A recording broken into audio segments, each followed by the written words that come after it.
हम सभी का परम सौभाग्य है जो इस पावन चक्र तीर्थ नैमिषारण्य में बैठकर श्रीमद् भागवत सुनने का सौभाग्य प्राप्त हो रहा है। भैया हम और कहीं कथा सुने उसका फल मिलता है, पर जहां सौनकादिक 88,000 ऋषियों ने कथा सुनी, यही श्रीमद् भागवत कथा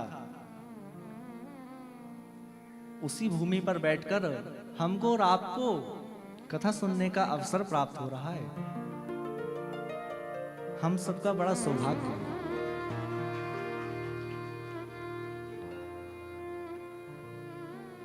और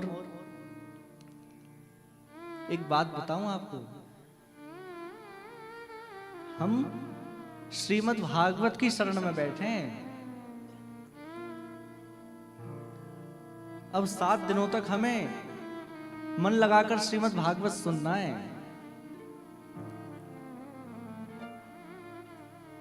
और महाराज जी अभी गुरु पूर्णिमा से ही, जैसे आपको अभी बताया, तो गुरु पूर्णिमा से ही प्रारंभ किया है, तो कुछ गलती हो तो हमें क्षमा करना।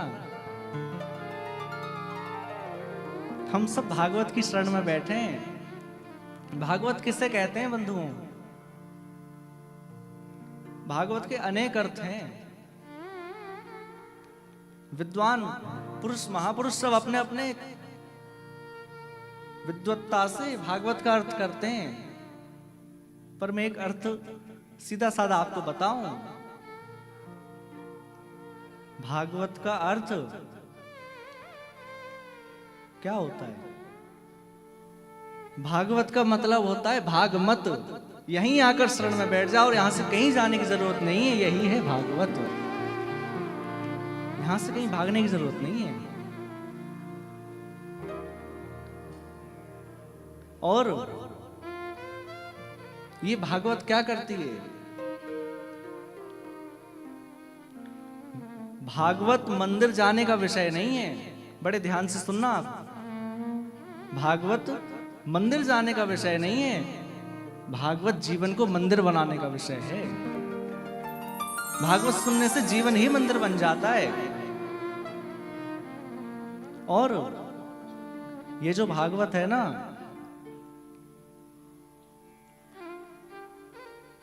ये जीव को ईश्वर के पास नहीं ले जाती। आप कहेंगे ये क्या कह रहे हैं? ये जो भागवत है जीव को ईश्वर के पास नहीं ले जाती बंधुओं, ईश्वर को जीव के पास लाकर खड़ा कर देती है। यही है श्रीमद् भागवत। आप एक बात निश्चित मान लीजिएगा, यहां भागवत विराजमान है ना, तो समझ लेना कि ठाकुर जी भी यहीं कहीं बीच में बैठे हैं हमारे। ठाकुर जी अवश्य विराजमान है यहां, क्योंकि जहां श्रीमद् भागवत विराजमान हो जाए, जहां इतने ब्राह्मण विराजमान हो जाएं, कितनी पोथी पाठ चल रही हैं, जहां इतने सारे ब्राह्मण आ जाएं, फिर ठाकुर जी को खोजने कहीं जाना नहीं पड़ता। ठाकुर जी यहीं मिल जाते हैं। ठाकुर जी यहीं आ जाएंगे।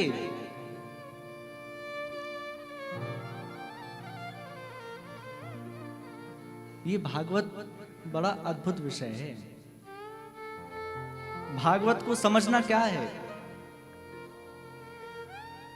हम सब सोचते हैं कि नंदोत्सव हो गया, गोवर्धन लीला हो गई, रुक्मणी विवाह हो गया, यही भागवत है। नहीं, भागवत किसे कहते हैं? भागवत किसे कहते हैं? साक्षात श्री कृष्ण ही भागवत हैं। श्री कृष्ण का वांग्मय रूप ये भागवत है। वांग्मय स्वरूप है ये श्रीमद् भागवत।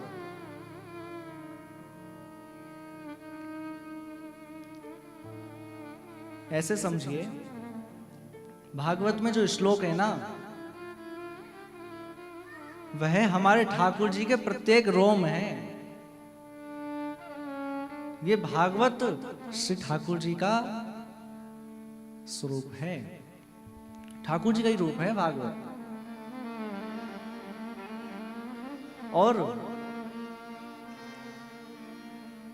आप ये बताओ, ठाकुर जी को क्या पढ़ना पड़ता है? ठाकुर जी को क्या सुनना पड़ता है? भगवान श्री कृष्ण ना तो पढ़ने के विषय हैं, ना सुनने के विषय हैं, ना कहने के विषय हैं। भगवान श्री कृष्ण तो केवल अनुभव के विषय हैं। उनका तो अनुभव होता है केवल। बड़ी सुंदर हमें भागवत कथा सुनने को मिल रही है। और अब समय भी कम है, इसलिए हम लोग भागवत में प्रवेश करें, आज का महात्म श्रवण करें। पर भागवत में प्रवेश करने से पहले एक बात अपने मन में बिठा लीजिएगा कि जितनी देर हम यहां बैठे हैं ना भागवत में, आप सब कुछ भूल जाइए। आप भूल जाइए कि हम कहां बैठे हैं, हमारे व्यापार में क्या हो रहा होगा, हमारे घर पर क्या हो रहा होगा, सब कुछ भूल जाइए। बस आपको यह याद रखना है कि हम इन 7 दिनों के लिए बड़े ही दिव्य महोत्सव में सम्मिलित हुए हैं। और यह ठाकुर जी ने हम सबको अवसर दिया है। एक बात बताऊं, हम लोग चाहे ना तो ठाकुर जी को नहीं पा सकते। हम लोग चाहे तो ठाकुर जी को नहीं पा सकते। ठाकुर जी को कैसे पा सकते हैं? श्री प्रहलाद जी कह रहे हैं, आगे प्रहलाद जी का चरित्र आएगा। श्री प्रहलाद जी कह रहे हैं कि हम अपनी इच्छा से ठाकुर जी को नहीं चाह सकते, ना हम किसी के बताने पे चाह सकते। तो फिर कैसे हमें ठाकुर जी मिलेंगे? कैसे हम ठाकुर जी को प्रसन्न करें? प्रहलाद जी कह रहे हैं, मत न कृष्णे परता स्वतो वा मिथो विपद्येत गृह वृताना अदान्त गोभिर्विशिता तमस्त्वम् पुनः पुनश्चर्वित चर्वणानाम्। प्रहलाद जी क्या कह रहे हैं? ना तो हम स्वयं ठाकुर जी को चाह सकते, ना किसी के बताने से चाह सकते। हम तो जब ठाकुर जी चाह लें कि अब ये मेरी शरण में आ जाए, अब मैं इसको मिल जाऊं, तभी हम ठाकुर जी को पास जा सकते हैं, तभी हमें ठाकुर जी मिल सकते हैं। प्रहलाद जी कह रहे हैं। तो ये बात आप निश्चित मान लीजिए कि हम आप सब यहां भागवत की शरण में बैठे हैं ना, भागवत की शरण में बैठे हैं तो ठाकुर जी ने ही हमारा चयन किया है, ठाकुर जी ने ही हमें बुलाया है। क्योंकि उनकी मर्जी के बिना तो हम कहीं जा ही नहीं सकते। इसलिए हम सब यहां विराजमान हैं, बैठे हैं इस भूमि पर। तो आइए कथा के महत्व में प्रवेश करें, महात्मा में प्रवेश करें।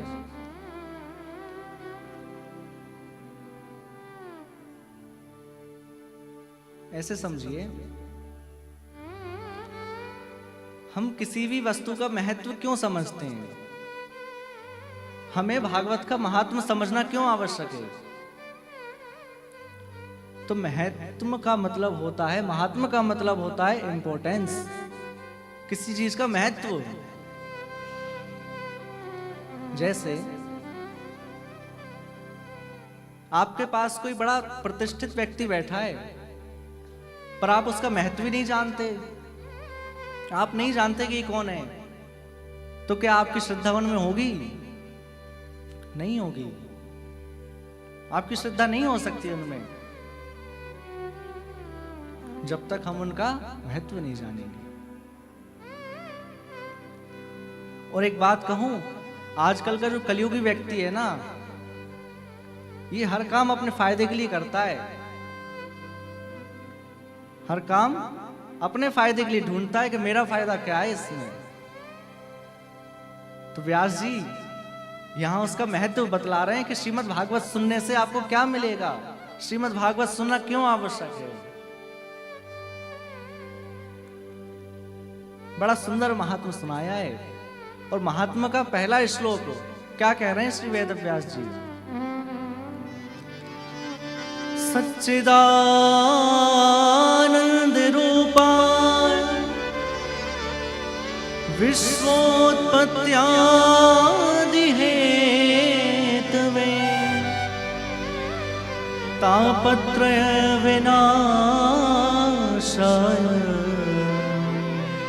श्री कृष्णाय वयम् नमः। भगवान के 3 रूप हैं, सत्य, चित और आनंद।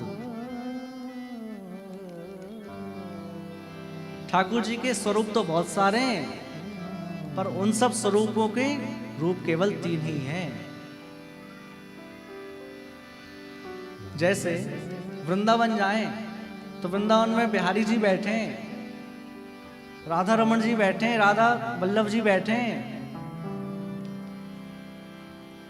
और बद्रीनाथ जाएं वहां अलग स्वरूप में बैठे हैं ठाकुर जी। रामेश्वर जाएं वहां अलग स्वरूप में बैठे हैं। आप जहां भी जाएंगे ठाकुर जी के अलग अलग रूप देखने को मिलेंगे, अलग अलग स्वरूप देखने को मिलेंगे आपको। पर उन सब स्वरूपों के रूप केवल 3 ही हैं। कौन कौन से? सत्य, चित और आनंद। सत्य किसे कहते हैं? ठाकुर जी कैसे सतरूप हैं? सत्य कहते हैं जो तीनों कालों में कभी बदले ही ना। हम लोग सत्य नहीं है। आज से 100 साल पहले क्या हम लोग थे? आप में से कोई था? कोई नहीं था। आज हम लोग यहां बैठे हैं और आज से आगामी 200 वर्ष बाद हम में से कोई रहेगा? हम लोग सत्य नहीं है।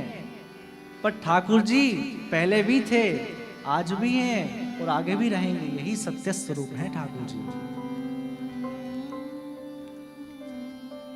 और आप किसी के भी सामने कितना भी झूठ बोल लें, जैसे आप अपनी पत्नी से झूठ बोल लेंगे, आप अपने पिता से झूठ बोल लेंगे, आप अपने भाई से झूठ बोल लेंगे, पर जैसे ही ठाकुर जी के सामने पहुंचेंगे तो आपके हाथ जुड़ जाएंगे और क्या कहेंगे कि भगवान आपको तो पता है कि मैं कितना झूठ बोलता हूं लोगों से। कहते हैं ना जाकर, आप तो जानते हैं कि मैं कितना झूठ बोलता हूं। ठाकुर जी के सामने हमसे झूठ नहीं बोला जाता।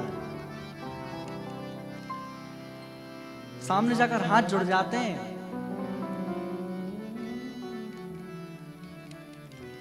तो जिसके सामने पहुंचने से हमारे अंदर का सत्य बाहर निकलने लगे, वह है सत्य स्वरूप परमात्मा। सत्य है वह। दूसरा चैतन्य रूप है। जैसे ये माइक है, यह जड़ है, ये चेतन नहीं है।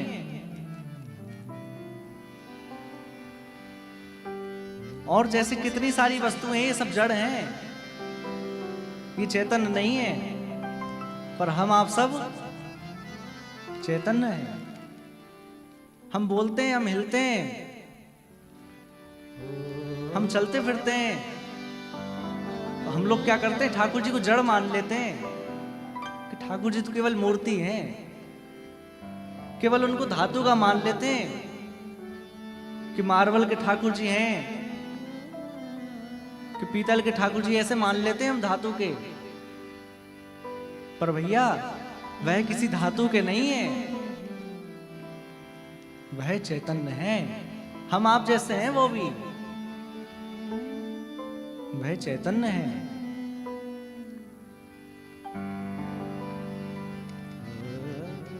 हम ठाकुर जी को चैतन्य माने, और एक बात आपने कभी सोची है कि ठाकुर जी ने यदि हमको जड़ स्वीकार कर लिया तो हम क्या होंगे फिर? हम तो ठाकुर जी को खूब जड़ मानते हैं कि ये तो जड़ हैं, जैसा खिला दो वैसा खा लेते हैं, जैसा रख दो वैसा पहन लेते हैं। पर ठाकुर जी चैतन्य हैं। यदि उन्होंने आपको जड़ मान लिया फिर वो भी तो हमको चैतन्य मानते हैं ना। हमको भोजन देते हैं, हमको वस्त्र देते हैं, वो भी तो हमको चैतन्य मानते हैं। ठाकुर जी चैतन्य हैं।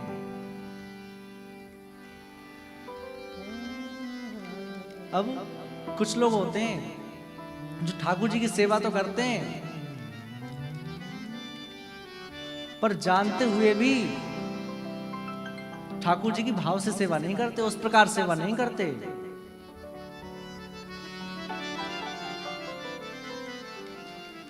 और एक बात कहूं मैं,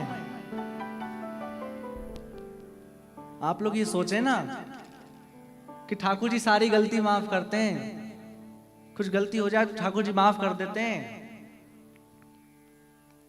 पर ठाकुर जी भी उसे ही माफ करते हैं जो भोला होता है, जिसको पता नहीं होता है, जो एकदम सीधा होता है, उसको माफ करते हैं ठाकुर जी, उसको क्षमा करते हैं।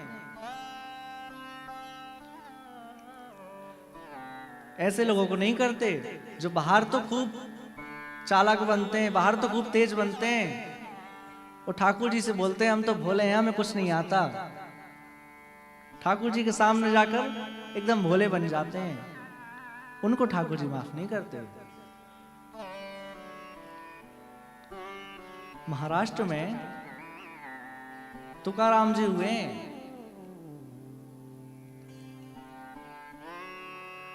तुकाराम जी उनको चैतन्य मानते थे। तो जैसे ही तुकाराम जी सामने प्रांगण में आकर कीर्तन करते थे ना, तो विट्ठल भगवान का हाथ जो ऊपर है वो नीचे आ जाता था और नृत्य करने लगते थे ठाकुर जी। ठाकुर जी से रहा नहीं जाता है। एक बार सामने तुकाराम जी कीर्तन कर रहे थे, तो विट्ठल भगवान ने कहा कि मैं जाता हूं इनकी कीर्तन में, और इनके कीर्तन में जाकर, इनके कीर्तन में पहुंचकर मैं भी थोड़ा नृत्य करूं, मैं भी इनके कीर्तन में पहुंचूं। तो रुक्मणी जी कहने लगी कहां जा रहे हो? रुक्मणी जी ने पूछा आप कहां जा रहे हो? ठाकुर जी बोलते हैं कि देखो मेरा भक्त कितना अच्छा कीर्तन कर रहा है, मेरा मन हो रहा है कि सामने जाकर झूम लूं थोड़ा। रुक्मणी जी कहती हैं अरे आपको कोई पहचान लेगा, आपको कोई भी देख लेगा कि देखो ठाकुर जी आए, तुरंत पकड़ लेंगे लोग। कलयुग के लोग वैसे ही हैं कि ठाकुर जी यदि किसी को मिल जाए तो ठाकुर जी को प्रणाम बाद में करेगा, पहले ठाकुर जी से कहेगा ठाकुर जी एक सेल्फी ले लूं आपके संग। कलयुग के लोग हैं ना, सेल्फी ले लूं। तो रुक्मणी जी ने कहा आप कुछ ओढ़कर चले जाओ कि आपको कोई पहचाने ना। तो एक काला सा शॉल दे दिया ठाकुर जी को, तो कहा इसको डालकर आप चले जाओ। अब उसको डालकर ठाकुर जी तुकाराम के कीर्तन में पहुंच गए, और इतना आनंद आ रहा है ठाकुर जी को, इतना आनंद आ रहा है कि धीरे धीरे ठाकुर जी के वस्त्र कब अस्त व्यस्त हो गए पता ही नहीं चला, कब शॉल सिर पे से नीचे गिर गया पता ना चला। ठाकुर जी नृत्य करने लगे, और जैसे ही देखा कि अरे ये तो ठाकुर जी हैं, तो सब कीर्तन बंद करके और ठाकुर जी के पास आ गए। भैया एक बार कहीं तुकाराम जी का कीर्तन था, बड़े ध्यान से सुनना। एक स्थान पर तुकाराम जी का कीर्तन था। अब वहां सब तो पहुंचते ही थे, पर ठाकुर जी भी पहुंचते थे उनको श्रवण करने के लिए, कीर्तन का आनंद करने के लिए ठाकुर जी पहुंचते थे।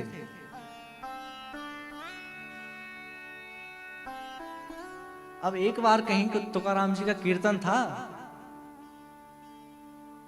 और वहां ठाकुर जी ने देखा कि जो पखावज बजाने वाले जो भैया है ना, उनकी तबीयत खराब हो गई है। अब वो तो पहुंच नहीं सकते, तो ठाकुर जी तुरंत उनके घर पहुंचे और जाकर देखा तो महाराज भयंकर तबीयत खराब, इतना बुखार चढ़ा कि वो तो उठने की अवस्था में नहीं। खबर पहुंच गई कि नहीं, आज पखावज वाले भैया नहीं आ पाएंगे क्योंकि उनकी बहुत स्वास्थ्य खराब है, वो नहीं आएंगे। अब तुकाराम जी ने कहा चलो ठीक है, कोई बात नहीं, कर लेंगे जैसे तैसे। पर उनकी व्यवस्था तो ठाकुर जी ने संभाल रखी थी ना। क्या देखते हैं तुकाराम जी कि सामने से पखावज वाले भैया चले आ रहे हैं और नित्य प्रति तो बड़े सुंदर लगते ही हैं वो, लेकिन आज बड़े अलौकिक लग रहे हैं। और आकर जैसे ही बजाना शुरू किया, जैसे ही तिरकिट मारना शुरू किया, सब देखते रह गए उनकी तरफ। पहले तो लोग कीर्तन में नाचते थे, अब तो उनके पखावज वाले भैया की तान पे लोग नाचने लगे।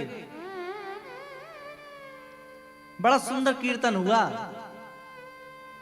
तो कीर्तन के बाद तुकाराम जी ने कहा कि वो पखावज वाले भैया को तो बुला कर लाओ, कहाँ है? आज तो उन्होंने क्या बजाया है, बड़ा सुंदर बजाया, आज उनको बुला कर लाओ। तो जो और कलाकार साथी थे ना, वह उस पखावज वाले भैया के घर पे गए और जाकर कहने लगे कि आज तुकाराम जी बड़े प्रसन्न हैं आपसे, आज आपने बहुत सुंदर बजाया है। तो वो कहते हैं आज तो मैं गया ही नहीं था। अरे आप देख तो रहे मेरा स्वास्थ्य कितना खराब है, आज मैं जा ही नहीं पाया। मुझे तो बड़ी शर्मिंदगी महसूस हो रही है, मैं जा ही नहीं पाया आज।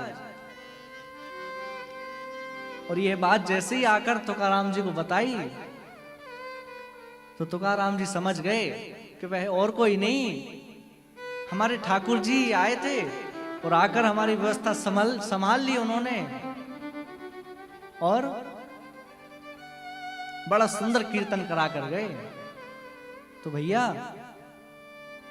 ठाकुर जी चैतन्य है, ठाकुर जी जड़ नहीं है। ठाकुर जी ने हमको चैलेंज दे रखा है। एक गेम होता है ना बर्फ पानी का, तो ठाकुर जी ने हमें चैलेंज दे रखा है कि मैं मूर्ति बनकर खड़ा हूं, यदि आपकी भक्ति में सामर्थ्य है तो आप मुझे हिलाकर दिखाइए। आप में यदि सामर्थ्य तो मुझे हिलाकर दिखाओ। ठाकुर जी ने चैलेंज दिया है हमें। और किसी भक्त ने बड़ा प्यारा गाया है। क्या गाया है? इसी बात के ऊपर, उन्होंने नचाए हैं ब्रह्मांड सारे, उन्होंने नचाए ब्रह्मांड सारे, मगर अब उन्हें हम नचाया करेंगे, मगर हम नचाया करेंगे। उन्होंने तो हमें खूब नचाया, 84 लाख योनियों में नचा दिया। अब हमारी बारी है उनको नचाने की। कन्हैया कन्हैया पुकारा करेंगे, लताओं में ब्रज की गुजारा करेंगे। कन्हैया कन्हैया पुकारा करेंगे। लताओं में ब्रज की गुजारा करेंगे। कन्हैया कन्हैया पुकारा करेंगे। लताओं में ब्रज की गुजारा करेंगे। कन्हैया कन्हैया पुकारा करेंगे। लताओं में ब्रज की गुजारा।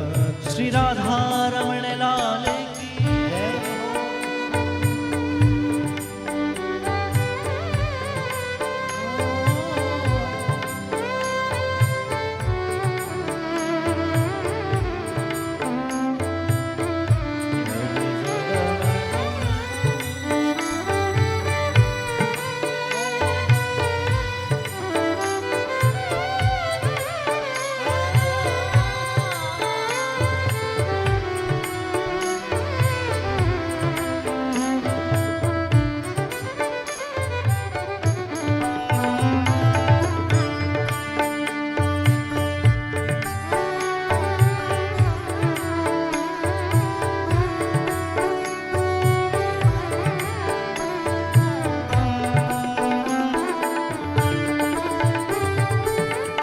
उन्हें प्रेम डोरी में हम बांध लेंगे।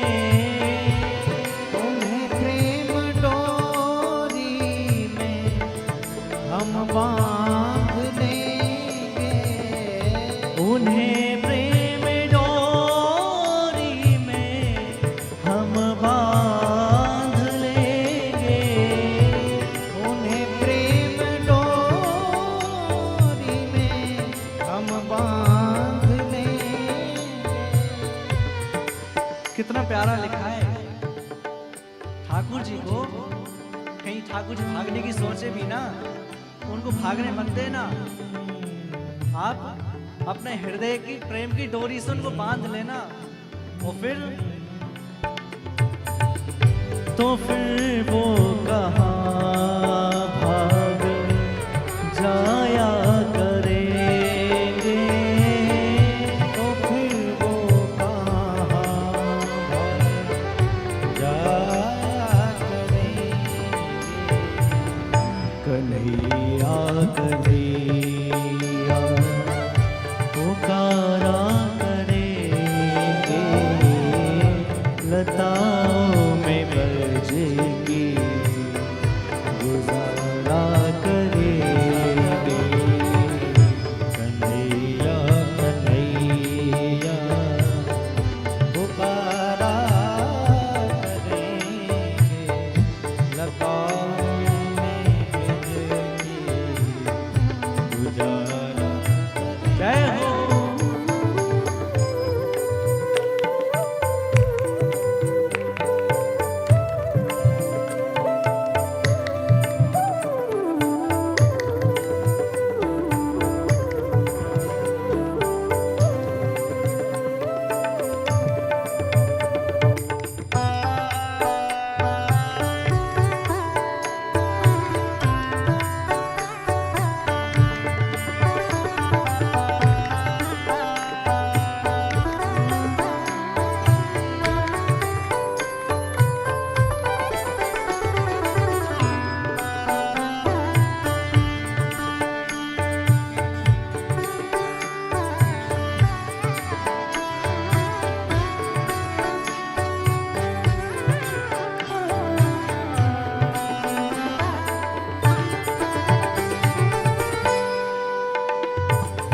आप लोगों ने सुना होगा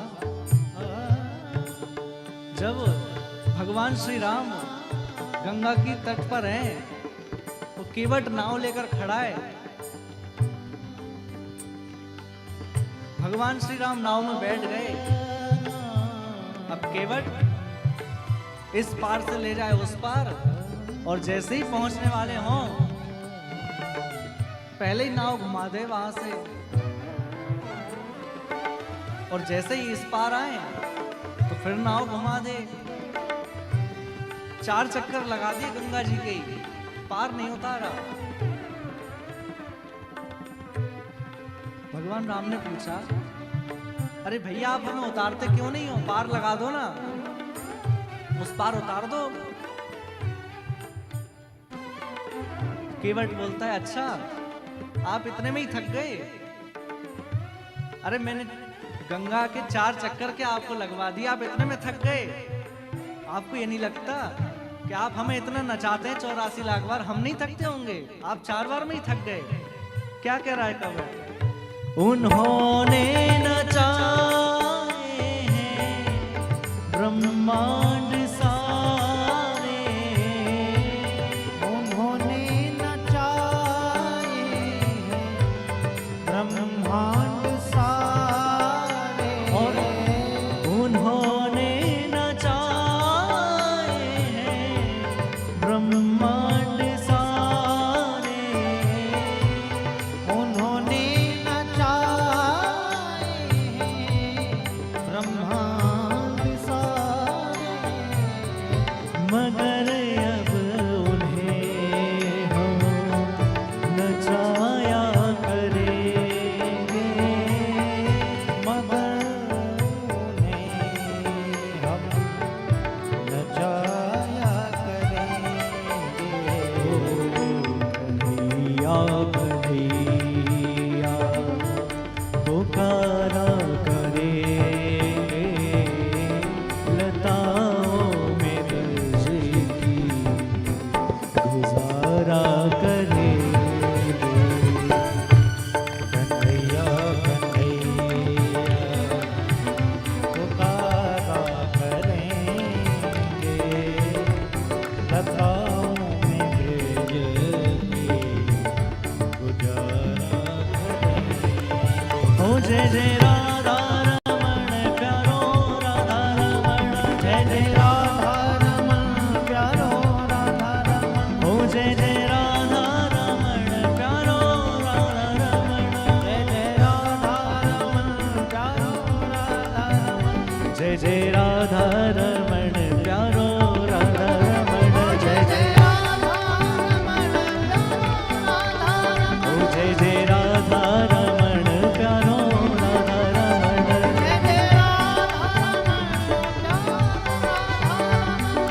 राधे राधे गोविंद गोविंद राधे, राधे गोविंद गोविंद राधे राधे गोविंद गोविंद राधे, राधे गोविंद